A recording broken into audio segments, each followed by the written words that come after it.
নমস্কার বন্ধুরা, আমি নতুন একটি পাঞ্জাবি ডিজাইন করলাম। আগে যে নীল রঙের পাঞ্জাবিটা সেটা আমার এক দাদার জন্য তৈরি করেছিলাম, আর এটি আমার আর এক দাদার জন্য। এই পাঞ্জাবিতে প্রথমে আমি পেন্সিল দিয়ে এঁকে নিই, কারণ খুব হালকা রঙের পাঞ্জাবি এটি। হালকা গোলাপি রঙের মধ্যে নীল রং দিয়ে করলাম ডিজাইন।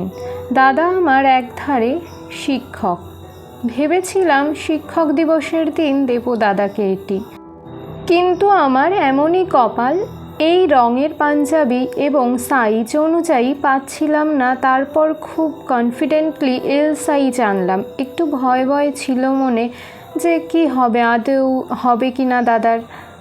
তারপর দাদাকে যখন দিলাম, দাদা খুব খুশি হয়েছে এটি পেয়ে।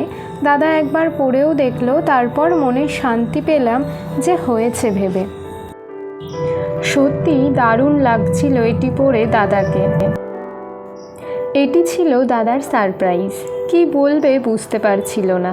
আমি ভাবছিলাম দাদা আমাকে বলবে তোকে মারার দরকার, তবে দেখলাম বলেনি, শুধু বলল আমি তো বুঝতেই পারিনি তুই এরকম কিছুর জন্য ডেকেছিস। আসলে আমি দাদার কোচিংয়ে গিয়েছিলাম দেওয়ার জন্য, কিন্তু দাদা কোচিং থেকে বেরিয়ে গিয়েছিল আমি যাওয়ার কিছুক্ষণ আগেই, তাই আর দেওয়া হয়নি। দাদাকে ফোন করায় দাদা বলল আমার ঘন্টাখানিক লাগবে যেতে। তাও অপেক্ষা করলাম কিছুক্ষণ। তারপর দাদাকে ফোন করায় বলল যে আমার একটু দেরি হবে, আমি তোর বাড়িতে কি যাব? আমি বললাম হ্যাঁ এসো। বারবার জিজ্ঞাসা করছিল ফোনে কি হয়েছে, কিছু কি সমস্যা হয়েছে, ফোনে বল কি দরকার। আমি বললাম না, যা দরকার সামনাসামনি বলবো, ব্যাস এই ব্যাপার।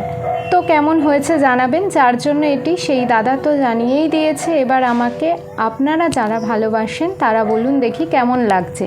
সবাই ভালো থাকবেন, তাহলে আবার কোনো গল্প করতে আপনাদের সামনে উপস্থিত হব নেক্সট কোনো ভিডিওতে। সবাই খুব ভালো থাকবেন, সাবধানে থাকবেন। নমস্কার।